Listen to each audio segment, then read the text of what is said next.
troubles most of us, right?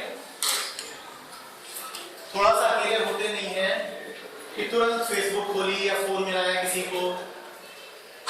इतना ही नहीं, अगर हम किसी और को भी अकेला देख लेते हैं तो उससे आगे कहते हैं क्या बात है, तो उदास क्यों है? जैसे कि अकेला होना उदास होने का सबूत है। ठीक है, अगर हॉस्टल में रहते हो और सब लोग घर चले जाएं, वीकेंड है, ऐसा कुछ है, तो बिल्कुल पगला जाते हो, भागते हो, मैं भी नहीं के जाओ और हम लोग जाओ करते। भीड़ में अच्छा लगता है, अकेले रहने में some demons rise from various places, right?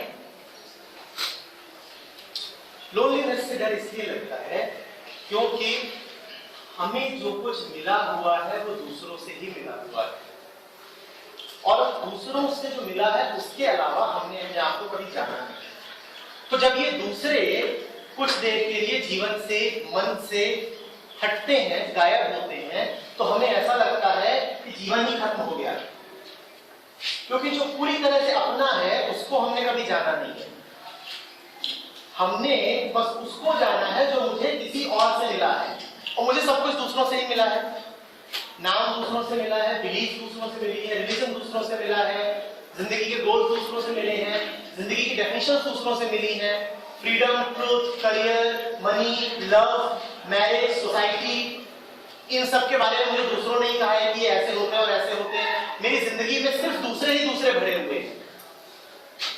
थोड़ी देर के लिए जब ये दूसरे जिंदगी से दूर हो जाते हैं तो बड़ी जोर से डर लगता है। लगना स्वाभाविक है, ताज्जुब क्या है इसमें? क्योंकि अगर जिंदगी दूसरों का ही नाम है तो जब वो दूसरे दूर हटते हैं तो ऐसा लगता है कि जिंदगी ही दूर हट गई। इसमें क्या ताज्जुब? लोनलीनेस से बस उसको ही डर नहीं लगेगा जिसने खुद को जाना है, जो कहता है कि दूसरों के अलावा भी मेरा कुछ है जो किसी ने मुझे दिया नहीं और कोई मुझसे छीन नहीं सकता। वही नहीं डरेगा लोनलीनेस से। फिर उसके लिए लोनलीनेस बन जाती है अलोननेस, फिर उसकी लोनलीनेस को कहा जाता है अलोननेस, और ये दोनों शब्द बहुत अंतर है इनमें, जमीन आसमान का। अब उसकी लोनलीनेस एक डरावना सपना नहीं रह जाती, अब उस अलोननेस में वो प्रसन्न रहता है, आनंद है उसका। Are you getting it? That same solitude is something now to be reveled in. It becomes a festivity. You are enjoying it. That same solitude. But most of us are extremely uncomfortable with being with ourselves. हमें अकेला छोड़ दिया जाए बहुत uncomfortable हो जाते हैं, और शिकायत भी करेंगे क्या यार अकेला छोड़ के चले गए, You don't love me ना।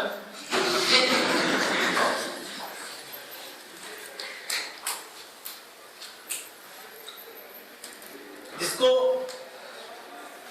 अपने साथ कंफर्ट नहीं है, किसी और को उसके साथ कंफर्ट क्यों आए? आप अपने साथ रहना पसंद नहीं करते, वो आपके साथ रहना कैसे पसंद कर सकता है?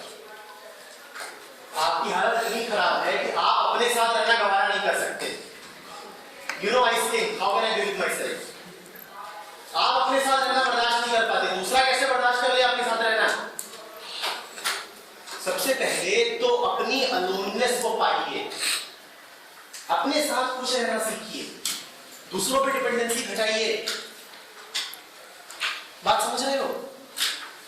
इस लोनलीनेस को अलोननेस में बदलो। और बहुत मजे की बात है कि जो अलोननेस में खुश होना जान जाता है, जब वो दूसरों के साथ होता है तो फिर पूरी तरह उनके साथ हो पाता है। क्योंकि देखो जो लोनली है, जब वो किसी दूसरे के साथ होगा तो कैसे होगा?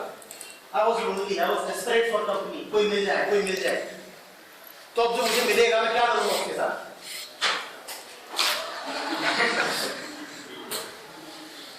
I was missing you so much, never leave me again।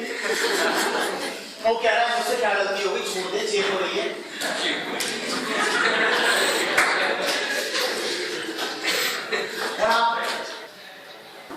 गाना भी है लोनली, सो लोनली।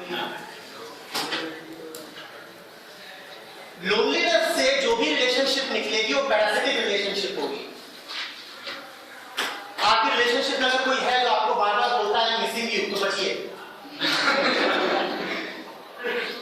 बचिए। लोनलीनेस से जो भी रिलेशनशिप निकलेगी वो यही होगी, दोनों हाथ से पकड़ लो, जाने मत देना।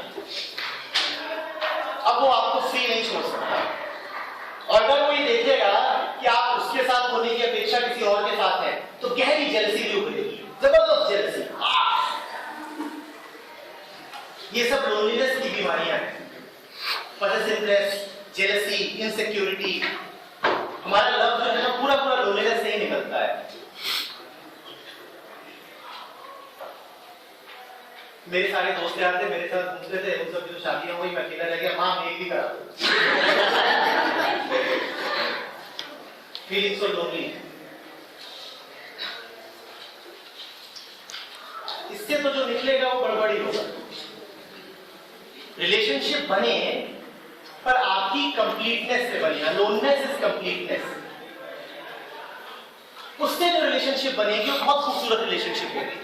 तब आप दूसरे के साथ इसलिए हो क्योंकि आप जॉयफुल हो, इसलिए नहीं हो कि आप नीडी हो। आप दूसरों के साथ इसलिए होते हो कि आप नीडी हो।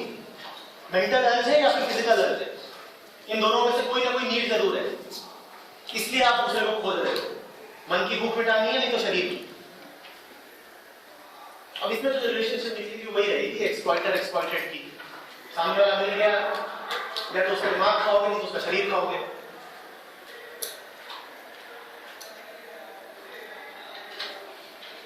एक सुंदर रिलेशनशिप होती है जिसमें अकेले में भी हम खुश थे, अकेले में तुम भी खुश थे, और जब साथ है यही खुशी बढ़ रही है। साथ इसलिए नहीं है कि अकेले होने में दुख है, साथ इसलिए है क्योंकि खुश है। साथ होके खुश नहीं है, साथ इसलिए है क्योंकि पहले से ही खुश है। हम कहते हैं कि जब हम साथ होंगे तब हम खुश होंगे, ये लोनलीनेस की निशानी है। असली साथ वो है जिसमें हम खुश हैं इसलिए साथ है। समझ आ रही बात? नहीं आ तो रही है, पर इसका कुछ कर नहीं।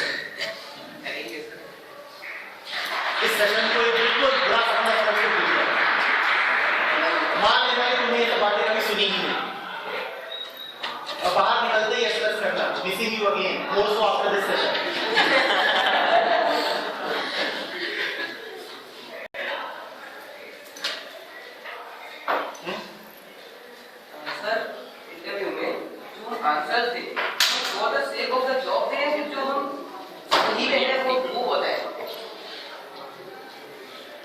Communication is always for the other.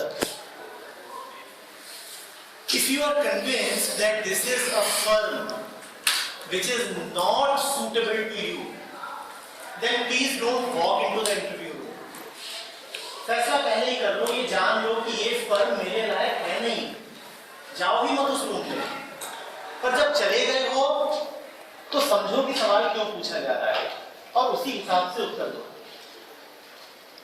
तुमसे पूछा जाए Who are you? कौन है कोई? ये सवाल तुम रात में घूम रहे हो, एक PCR वैन आके रुकती है, उसमें से वो भी पूछ सकता है। एक इंटरव्यू में भी ये सवाल पूछा जा सकता है, ठीक है, और क्लासरूम में भी पूछा जा सकता है। क्या तीनों ही मौकों पे एक ही जवाब दोगे? जवाब तो परिस्थिति के अनुरूप ही देना होगा, जवाब परिस्थिति के अनुरूप ही देना होगा, लेकिन परिस्थिति के अनुरूप जवाब देने का मतलब झूठ बोलना बिल्कुल भी नहीं है। Sorry to disappoint. नहीं सर, वही क्वेश्चन है, for the sake of the job मतलब हम झूठ बोल सकते हैं? झूठ नहीं बोलते। हम द्वारा में बोलते हैं, सेशंस लेने का एक मंत्र रहता है कि भाषा तुम्हारी बात हमारी। कहूंगा वही जो मुझे कहना है, पर इस तरह कहूंगा कि तुम्हें समझ में आ जाए। और अगर लगे कि ये सामने वाला आदमी ऐसा है कि इससे सच बोल करके तो बात बिगड़नी ही है, तो वो इंटरव्यू देने ही मत जाओ, उस कंपनी में अप्लाई ही मत करो। पर एक बार अप्लाई कर दिया है तो वहां पर मिसरिप्रेजेंट मत करो, धोखा देने की कोशिश मत करो। कई नुकसान है, पहली बात तो तुम धोखा दे नहीं पाओगे।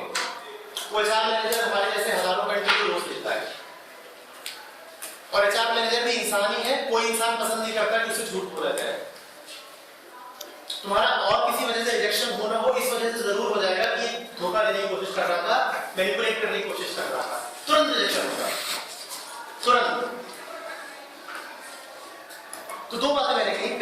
अगर ये दिखाई ही दे जाए कि इस कंपनी में अंदर जाके मुझे झूठ ही बोलना है तो इंटरव्यू देने ही मत जाना। दूसरी बात, इंटरव्यू देने भी गए हो तो ये याद रखो, हाँ जी सर, तो ये याद रखो कि ये सवाल पूछा क्यों है सामने वाले ने। भाई आखिरकार वो यही जानना चाह रहा है ना कि तुम्हारी सूटेबिलिटी क्या है इस कंपनी के लिए। इस बात को ध्यान रखना, झूठ नहीं बोलना है पर एप्रोप्रिएट आंसर देना है। सर आपने एक क्वेश्चन बता दिया, वो पहला ही सवाल अगर वो पूछ लेता है वो वाला, तो अक्सर बताते हैं कि जैसे आज सुगर का डिस्कस कर रहे थे कि मैं नाम बताया, उसके बाद अपनी परसेंटेज बताई और ये बताया, तो क्या वो आपको उससे आइडेंटिफाई करे, क्या बताया थे वहां? इसमें भी कम से कम 20 तरह के अलग-अलग सिचुएशन हो सकती हैं। Who are you? तुम इंटरव्यू देने जाते हो, 3 लोगों का पैनल है और तीनों में दिख रहा है कि आपस में गड़बड़ी चल रही है। तुम्हारे आने से पहले बस एक दूसरे को मैक्सिमम केस ले रहा हूं, पर इतना तो होता ही है कि वो तीनों अवॉइड हैं और तुम आते तुमसे कहते हैं yes who are you, introduce yourself. ये सिचुएशन है। दूसरी, एक अकेला बंदा है, वो मजे से बैठा हुआ है, चाय की चुस्कियां ले रहा है और तुम आके कहता है yes yes man, introduce yourself. तीसरी सिचुएशन है, 2 मेंबर्स बैठे हुए हैं, तुम अंदर आते हो, घड़ियां देख रहे हैं, उनकी फ्लाइट छूटने वाली है, तो कहते हैं इंट्रोड्यूस योरसेल्फ। क्या तीनों मौकों पे एक ही जैसा जवाब दोगे? सिचुएशन समझो और एप्रोप्रिएट आंसर दो। Appropriateness and that appropriateness cannot be taught. It will be a function of your attention. बात को वहीं पे समझो और जो फिर appropriate आंसर वो दे दो। बात समझ रहे हो? अगर एक एटीट्यूड के साथ जाओगे अंदर कि अगर मुझसे पूछा गया कि who are you, तो मैं ये सब बोल दूंगा, बात गड़बड़ हो जाएगी। एटीट्यूड के साथ कुछ भी करना